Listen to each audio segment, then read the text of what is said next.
लगातार प्यार और भरोसे के लिए आप सभी दर्शकों का शुक्रिया।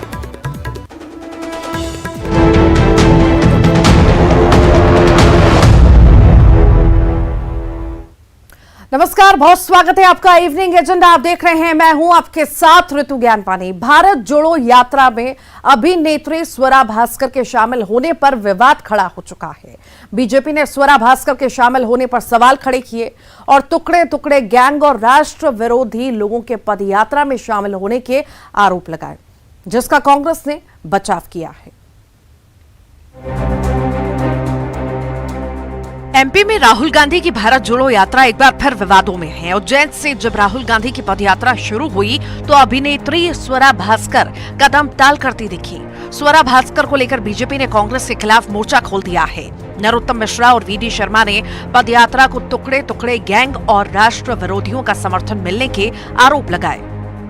आदरणीय राहुल जी, ऋचा चड्ढा का जो भारतीय सेना के खिलाफ बयान आया था, उसको शक्ति दे रही थी स्वरा भास्कर जी जो आज आपके साथ हैं। ये वही स्वरा भास्कर जी है जो सेना के माओ लिंचिंग, हॉरर किलिंग, पाकिस्तान के समर्थन में तारीफ के कसीदे करती थी।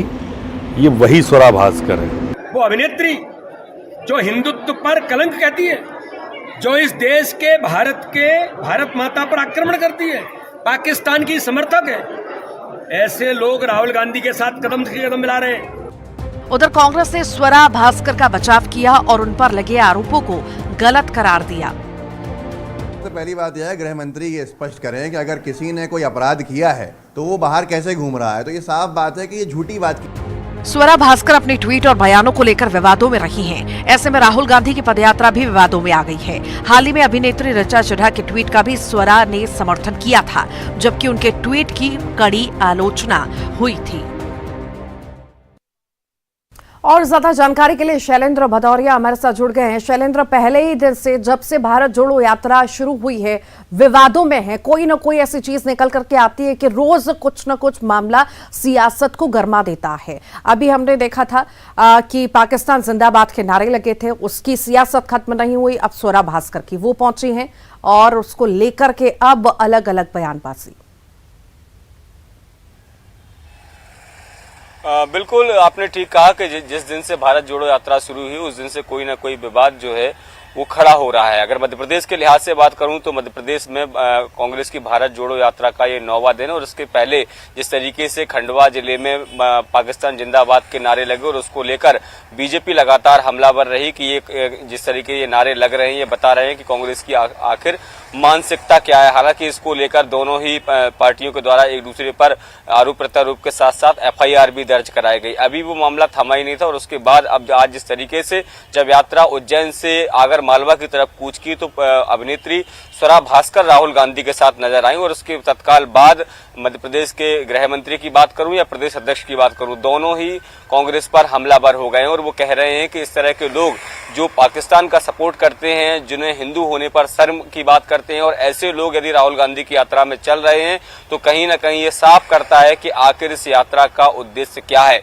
इतना ही नहीं, वीडी शर्मा ने तो यहाँ तक अपने ट्वीट में लिखा कि ये वो ताकतें हैं जो भारत का जो लगातार विश्व स्तर पर जो मान बढ़ रहा है उसको कहीं ना कहीं खराब करने की कोशिश जो है इस यात्रा के माध्यम से की जा रही है। वो कह रहे हैं कि भारत जोड़ो यात्रा नहीं बल्कि ये भारत तोड़ो यात्रा है।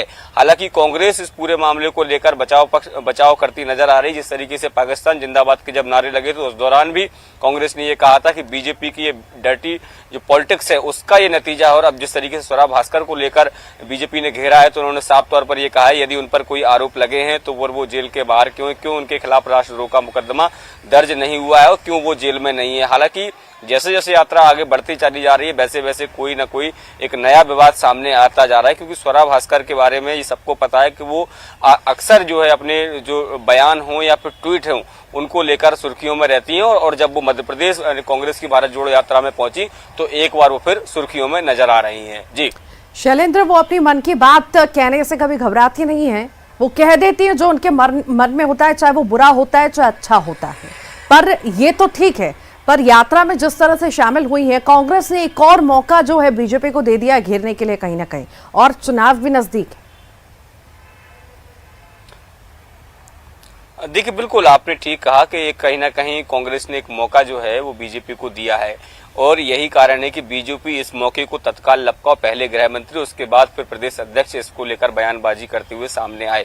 जो आपने कहा कि वो जो भी मन में होता है वो बोल देती है, वहां तक तो ठीक है, लेकिन स्वतंत्रता और स्वच्छंदता में यही अंतर है। ठीक है, भारत का संविधान सबको अपनी बात कहने का अधिकार देता है, लेकिन बात ऐसी होनी चाहिए जिसकी किसी की भावनाएं आहत ना हो। लेकिन यदि आप किसी टीवी चैनल पर बैठकर पाकिस्तान की तारीफ में कसीदे पढ़ेंगी तो कहीं ना कहीं भारतीयों को ये नागवार गुजरता है और वही कारण है कि उस मामले को लेकर अब बीजेपी के लोग जो हैं वो लगातार उनको घेर रहे हैं। असल मायने में जो निशाने पर हैं वो स्वरा भास्कर नहीं है बल्कि कांग्रेस है, राहुल गांधी है, क्योंकि उन्हें मालूम है कि राजस्थान, मध्य प्रदेश में अभी यात्रा है और 2 दिन बाद वो राजस्थान में प्रवेश करेगी। ये दोनों ही स्टेट वो स्टेट है जहां आने वाले 2023 में चुनाव है और ऐसे में अब बीजेपी जो है वो कोई भी मौका ऐसा नहीं छोड़ना चाहती ताकि कांग्रेस को जिसपे ना घेरा जा सके। जी जी जी जी जी, ठीक, आप लगातार बने रहिए। शैलेंद्र, आपके पास मैं लौटूंगी। संगीता शर्मा जी जुड़ गई हमारे साथ कांग्रेस से। बहुत स्वागत है संगीता जी आपका। आरोप लग रहे हैं भारत जोड़ो यात्रा जिस दिन से शुरू हुई है कोई ना कोई मामला सामने आता है। अभी कुछ दिन पहले पाकिस्तान जिंदाबाद नारे जो लगे उस पर सियासत गरमाई, अब स्वरा भास्कर पहुंची हैं। आखिर कैसे सफल हो पाएगी अगर इस तरह से बयानबाजी, सियासत गरमाएगी? प्रभाव तो लोगों के दिमाग पर पड़ेगा ना। देखिए, दिमाग पर तो ये किया जा रहा है, करवाया जा रहा है। यात्रा सफल हो गई है और कन्याकुमारी से लेकर मध्य प्रदेश तक पहुंच चुकी है, क्योंकि मध्य प्रदेश में आ गई है और मध्य प्रदेश में भाजपा की सरकार है। भाजपा का हमेशा से एजेंडा रहा है कि पाकिस्तान पे बोलो, जनता के बीच नफरत फैलाओ और वोट हासिल कर लो, पर जनता के लिए कुछ भी ना करो, ना महंगाई कम करो, ना बेरोजगारी कम करो। बस भाजपा का एजेंडा है जो भाजपा इसे चला रही है। आप देखेंगे कि जिस तरीके से यात्रा आई, यात्रा में ज्यादा से ज्यादा लोग जुड़े, भाजपा की तरह सरकारी भीड़ नहीं बुलाई गई, जन समर्थन मिल रहा है, जनता यात्रा से जुड़ रही है और बस यही कारण है कि भाजपा के पेट में दर्द शुरू हो गया और भाजपा ने इन मुद्दों को उठाना शुरू कर दिया। मेरा नरोत्तम मिश्रा जी से सवाल है, जो बयान दे रहे हैं इस पर, वो मध्य प्रदेश के अपराधों पर कभी बयान नहीं देते हैं, मध्य प्रदेश की बेटियों की अस्मिता लूटी जाती है उस पर कभी बयान नहीं देते हैं, कानून व्यवस्था मध्य प्रदेश की खराब हो चुका रही है उस पर कभी बयान नहीं देते हैं, पर नफरत फैलाने वाले बयान भाजपा के नेताओं के लगातार आते रहते हैं। मैं इनसे पूछना चाहती हूँ नरोत्तम मिश्रा जी से कि वो मुझे बताएं कि देश के प्रधानमंत्री पाकिस्तान जाते हैं बिन बुलाए, बिरयानी खाकर आते हैं, उस पर ये क्या कहेंगे? पहले ये जवाब दें। दूसरा जवाब दें कि पाकिस्तान से एक बहन आती है और प्रधानमंत्री जी को राखी बांधती है, उस पर भी मुझे जवाब दें। और तीसरा, ध्रुव सक्सेना जो ISI एजेंट था, जो भारतीय जनता पार्टी का IT सेल का पदाधिकारी था, जिस पर देशद्रोह का मुकदमा दायर हो चुका है, अब आप बताइए कि इस पर क्या कहेंगे? ये भी पाकिस्तानी कनेक्शन ही था। अब इस पाकिस्तानी कनेक्शन पर पहले मुझे जवाब दें, उसके बाद भारत जोड़ो यात्रा पर जवाब दें, क्योंकि भारत जोड़ो यात्रा सफल हो चुकी है। भारत को के अंदर जो नफरत और घृणा फैलाई जा रही है उसको तोड़ने के लिए भारत जोड़ रहा है, लोग जुड़ रहे हैं, जो अपनी सोच और विचारधारा बदल रहे हैं, जो भारत को जोड़ना चाह रहे हैं, भारत जोड़ो यात्रा में शामिल हो रहे हैं, उनका स्वागत है। और यदि स्वरा भास्कर जी आई हैं तो उन्होंने भी अपनी सोच विचारधारा बदली होगी, देश को जोड़ने का जिम्मा लिया होगा, तभी इस यात्रा में आने का उन्होंने विचार बनाया है। ठीक, लौटूंगी मैं आपके पास। नेहा बग्गा जी जुड़ गई हैं बीजेपी से। नेहा जी, बहुत स्वागत है आपका। आरोप लगातार पहले दिन से ही, जब से यात्रा शुरू हुई है, बीजेपी लगा रखी है। अगर स्वरा भास्कर ने इतने सारी बयानबाजी की है, इतनी सारी तारीफें की हैं, तो क्यों नहीं राजद्रोह का मामला दर्ज करा दिया जाता है? सिर्फ बयानबाजी से थोड़ा कुछ होगा, अपनी मर्जी से भी तो इंसान जा सकता है ना कहीं। ऋतु जी, देखिए, ऐसा प्रतीत होता है कि कांग्रेस पार्टी और राहुल गांधी जी ने इस भारत को तोड़ने के लिए, भारत को विश्व स्तर पर अपमानित करने के लिए कोई सुपारी ले रखी है।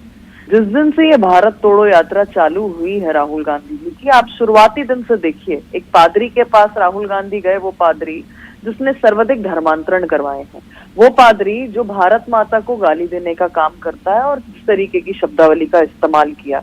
यात्रा थोड़ी सी आगे बढ़ी तो नर्मदा के जल से जो वंचित किसानों को रखा गया, वो लोग जुड़ गए जाकर उस यात्रा से राहुल गांधी की। फिर थोड़ी यात्रा आगे बढ़ी तो वो जो टुकड़े टुकड़े गैंग था, जो नारे लगा रहा था, भारत तेरे टुकड़े होंगे इंशाअल्लाह इंशाअल्लाह, उसके सरगना जो है वो राहुल गांधी जी के साथ दिखाई दिए। थोड़ी और आगे बढ़ी तो आप देखिए कि राहुल गांधी जी की यात्रा में आपको वो ऋचा चड्ढा दिखाई दी, जिन्होंने सैनिकों को अपमानित करने के लिए जो शब्दावली का इस्तेमाल किया है। कुछ दिन पहले मध्य प्रदेश में एंटर की तो आपको राहुल गांधी का फिर से वो पाकिस्तान परस्त चेहरा दिखाई दिया, जिसमें पाकिस्तान जिंदाबाद के नारे लगे। पर भारतीय जनता पार्टी की सरकार होने के नाते तत्काल FIR भी दर्ज की गई और कार्रवाई भी की जा रही है। थोड़ी और आगे बढ़ी तो आज स्वरा भास्कर जुड़ गई। अब स्वरा भास्कर वही है जिसने इंडियन आर्मी को बेवकूफ कहा था, जिसने हिंदुत्व की तुलना तालिबान से की थी, जिसने कहा था कि हिंदू होने पर उसे शर्म आती है। और ये वही स्वरा भास्कर है जो उस टुकड़े टुकड़े गैंग के साथ शामिल थी जिसमें राहुल गांधी थे। तो लगातार जो कांग्रेस नेहा जी, चूंकि समय कम है, बहुत बहुत शुक्रिया आपका। संगीता जी, आपका बहुत बहुत शुक्रिया। शैलेंद्र, आपका बहुत बहुत शुक्रिया। भानु प्रतापपुर उपचुनाव में बयानबाजी का दौर चरम पर पहुंच चुका है। मुख्यमंत्री भूपेश बघेल ने पूर्व केंद्रीय मंत्री अरविंद नेताम पर अब तक का सबसे बड़ा हमला बोला। भूपेश बघेल ने कहा कि बस्तर के हालात के लिए अरविंद नेताम जिम्मेदार हैं। उन्होंने अरविंद नेताम पर हमेशा बस्तर को उपेक्षित करने का आरोप लगाया। सीएम भूपेश बघेल ने कहा कि बस्तर यदि आग में जल रहा है तो उसके लिए अरविंद नेताम जिम्मेदार हैं। अब ऐसा है कि पूरे जीवन भर वो मलाई खाए, लेकिन बस्तर के लोगों की उपेक्षा वो करते रहे। यदि उस समय वो काम किए होते तो आज बस्तर की स्थिति ये नहीं होती। अब बस्तर आग में नहीं जलता। उसके लिए जिम्मेदार कोई हो तो अरविंद नेताम है। सीएम ने जो कहा है कि समाज का काम समाज की एक्टिविटीज है, हम तो धन्यवाद देते हैं कि समाज को मजबूर कर दिया सीएम ने। पहली बार इस देश में और प्रदेश में समाज को चुनाव लड़ना पड़ रहा है। चुनाव लड़ने की कोई जरूरत नहीं है समाज को, समाज का काम नहीं है। पर ये दो जो गलतियां इन्होंने किया है हमारे साथ, हमारी सारी जो अधिकार था संवैधानिक का सब खत्म कर दिया।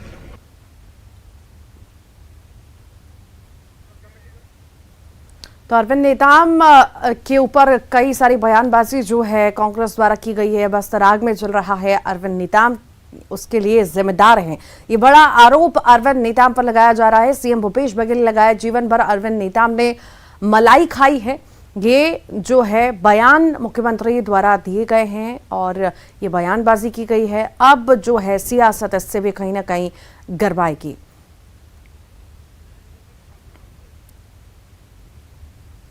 और ज्यादा जानकारी के लिए धनंजय सिंह ठाकुर हमारे साथ जुड़ गए हैं कांग्रेस से। बहुत स्वागत है धनंजय जी आपका। कई सारे आरोप नेताम जी पर लगाए जा रखे हैं, आखिर किन आधारों पर?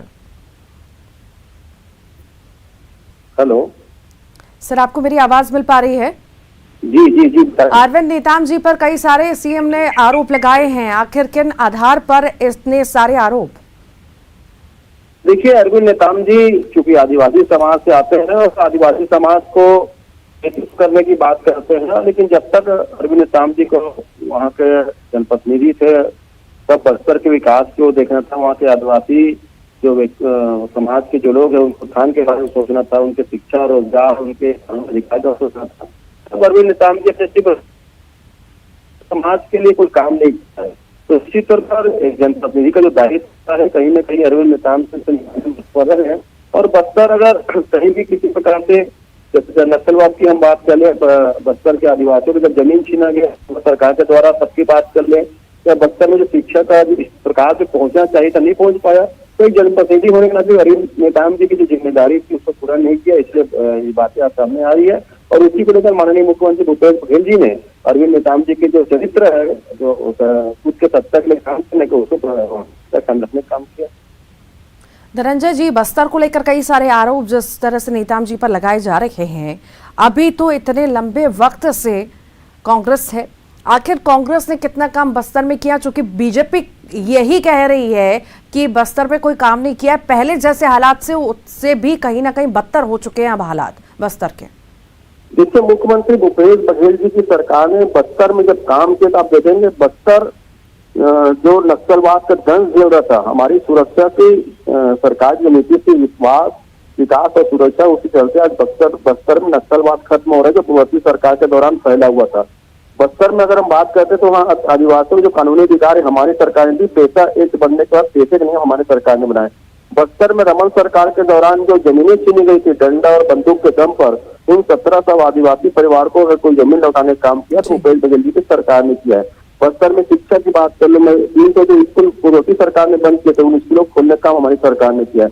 बस्तर बटालियन की भर्ती की बात कर लूंगा, एलएमजी से थानेसर भर्ती की बात कर लूंगा, उनके बेहतर स्वास्थ्य की बात कर लूँ, या तो वहाँ पे एनीमिया कुपोषण की समस्याएं थी, मलेरिया से बस्तर को ग्रसित है, सारे चीजों से निजात दिलाने कोई काम किया है, हमारी सरकार ने काम किया है। ठीक, बहुत बहुत शुक्रिया धनंजय जी। भानु प्रतापपुर उपचुनाव में बयानबाजी का दौर चल रहा है और आपने सुना कि आखिर क्या कुछ कहना है, कितने काम कांग्रेस द्वारा जो है बस्तर में किए गए हैं और जिस तरह से आरोप सीएम भूपेश बघेल द्वारा लगाया गया है उस पर साफ तौर से बीजेपी इनकार कर रही है, पर कांग्रेस का कहना है कि नहीं, बस्तर की हालत खराब थी, हमने सुधारी है। आगे बढ़ेंगे, धमतरी की बात करेंगे। सड़क की मांग को लेकर 24 गांव के लोग पिछले 2 महीने से आंदोलन कर रहे हैं। गुरुवार को 150 के करीब लोग गांधी मैदान पहुंचे, धरना प्रदर्शन किया, साथ ही सद्बुद्धि यज्ञ भी किया गया। आंदोलनकारियों ने बताया कि भारी रेत हाईवा के कारण 24 गांवों की सड़कें बर्बाद हो गई हैं। उनकी मांग है कि नई और चौड़ी सड़क का निर्माण होना चाहिए। आंदोलन कर रहे लोगों ने यह भी बताया कि रेत माफिया लगातार उन्हें धमकी भी दे रहे हैं। कुलियारी खरेंगा दोनों जर्जर सड़क का जो आंदोलन ये अनवरत 2 महीने से चल रहा है और उसके चौड़ीकरण और नवीनीकरण के लिए हम लोग निरंतर धरनारत हैं। शासन प्रशासन हमारी आंदोलन को कुचलने का प्रयास किया जा रहा है। रेत माफिया हमको धमकी दे रहे हैं। आज हम उस सद्बुद्धि यज्ञ के माध्यम से उसको जगाने का प्रयास कर रहे हैं कि आप रोड का निर्माण तो सड़क की मांग को लेकर आंदोलन हो रहा है। 24 गांव के लोग 2 महीने से यह आंदोलन कर रहे हैं। मांग को लेकर 150 लोग गांधी मैदान भी पहुंचे। बता दें आपको, लोगों ने सद्बुद्धि यज्ञ किया। और ज्यादा जानकारी के लिए अभिषेक हमारे साथ जुड़ गए हैं। अभिषेक, सड़क नहीं होने की वजह से लोग परेशान हैं, सद्बुद्धि यज्ञ भी किया गया है, आंदोलन भी कर रहे हैं, आखिर कितने लंबे वक्त से मांग कर रहे हैं और क्या क्या परेशानियां उनको?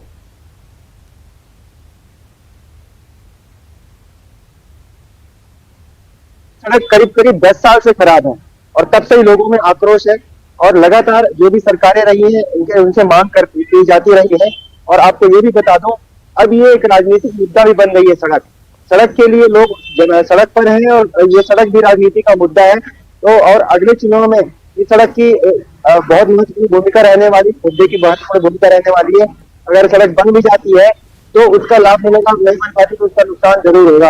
आपको बता दूं कि करीब करीब 34 से 35 गाँव है जिन्हें ये सड़क जो है जिला मुख्यालय से जोड़ती है और इन्हीं सड़कों, ये प्रधानमंत्री सड़क की श्रेणी में आते हैं जिनकी भार सहने की क्षमता कम होती है, लेकिन इन्हीं सड़कों से रोजाना सैकड़ों हाईवा जो रेत भरी होती है वो गुजरती है और यही कारण है कि सारा का सारा रोड बर्बाद हो चुका है।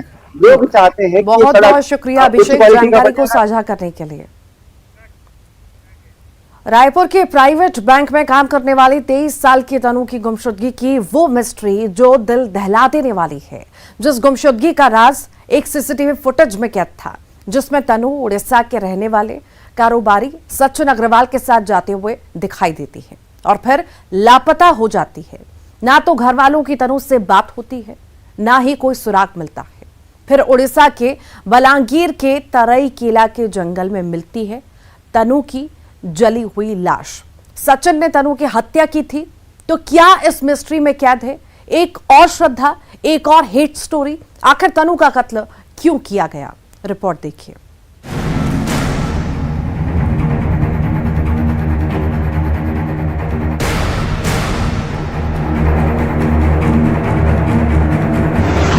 रायपुर टू उड़ीसा,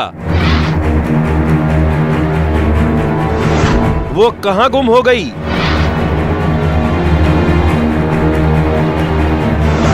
जंगल की खौफनाक मिस्ट्री।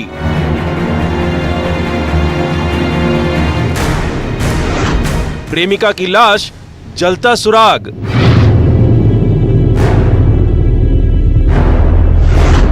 एक और हेट लव स्टोरी।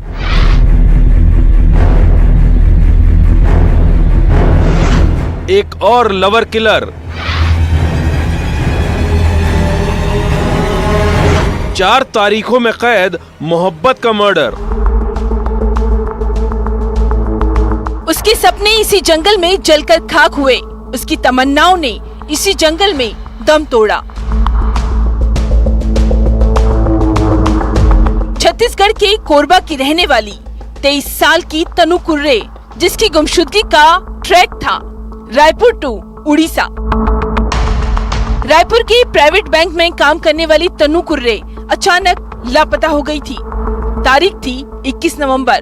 घर वाले उसे कॉल लगाने की कोशिश करते हैं, लेकिन बेटी से उनका संपर्क नहीं हो पा रहा था। इधर तनु के घर वाले एक लड़के को कॉल लगा रहे थे और उससे बस यही कह रहे थे, बेटी से बात करा दो। उस रोज तनु उड़ीसा की बलांगीर के रहने वाले कारोबारी सचिन अग्रवाल के साथ गई थी। इधर सीसीटीवी में एक फुटेज कैद हुआ है, जिसमें तनु कार से जाते हुए दिखाई दी, साथ सचिन अग्रवाल था। अब सवाल है, आखिर तनु कहाँ थी? जिसका राज उगला उड़ीसा के बलांगीर के इस जंगल ने।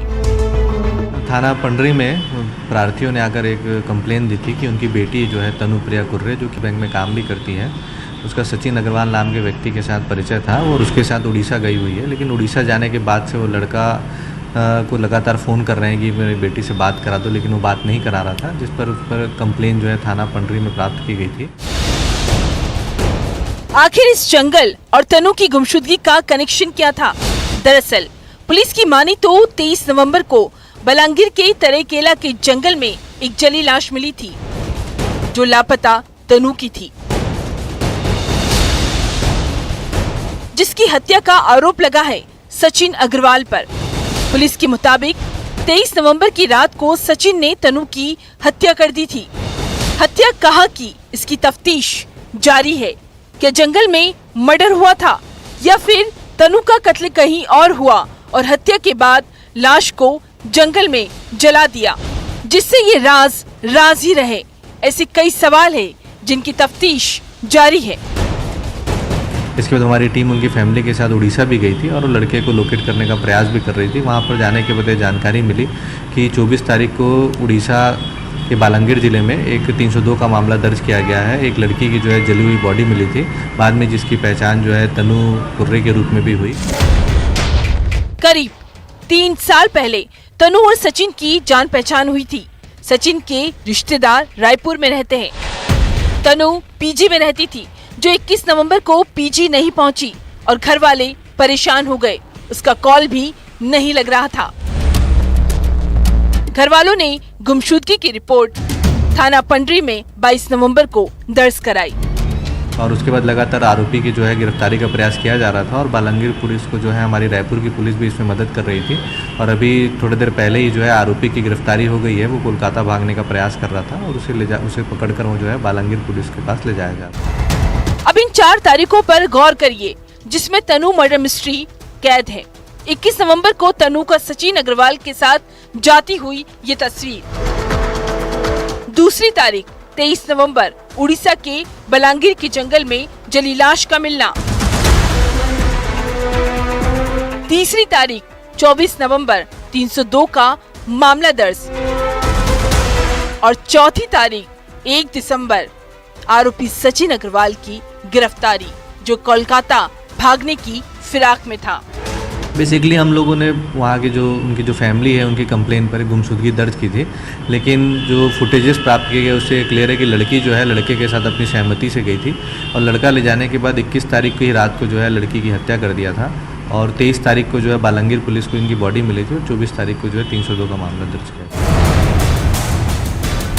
आखिर तनु को इतनी बेरहमी से क्यों मारा गया? अभी कई राज का खुलना बाकी है। रायपुर से युगल तिवारी और बलांगीर से चंद्रभानु मोलाना के साथ bureau report, news 18 Madhya Pradesh Chhattisgarh. और इसी के साथ ही फिलहाल के लिए इस बुलेटिन में इतना ही।